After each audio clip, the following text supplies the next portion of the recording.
in the previous video, I went through using rules to determine values for Vn after n periods of time. That was with compound interest. Now I'm going to look at an example with depreciation. So that's where the value is going down. So this is a geometric sequence, but the sequence is reducing every time. So the value of r is less than 1, but it's greater than 0 in this situation. So it's not negative, but it's less than 1. So to work out r, capital R, we are using 1 minus the value of r over 100. Now in these questions we don't tend to have different compounding periods, which you needed the x value. We don't need that in this particularly.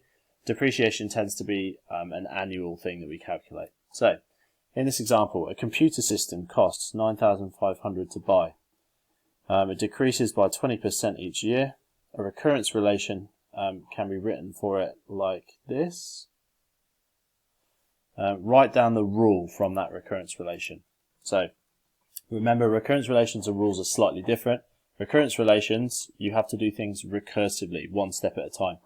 With rules, you can do multiple steps very quickly.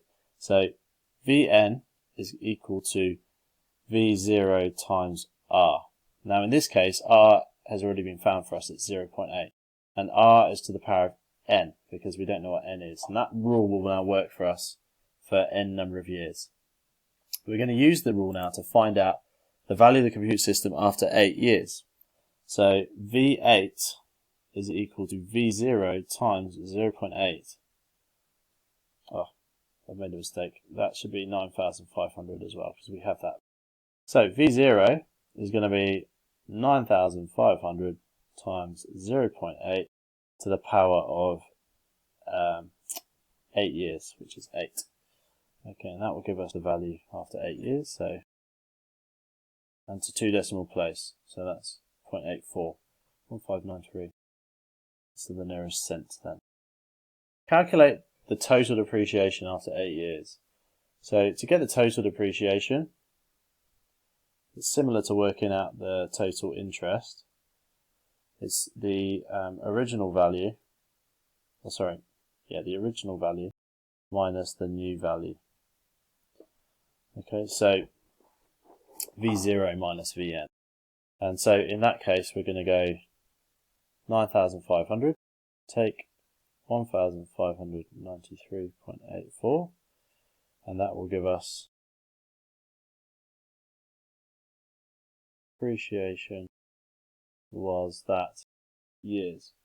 So that's quite a considerable amount of depreciation, but remember, most depreciation curves go very steeply and then flatten out. So you wouldn't expect there to be much loss of value after 8 years. It would probably flatten out.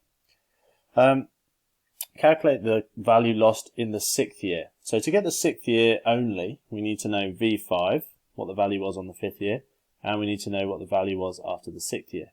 So V5 is calculated as 9,500 times 0.8 to the power of 5. V6 is 9,500 times 0.8 to the power of 6. And then we just simply do V6 take V5, and that will give us the difference. So let's just do that now on the calculator.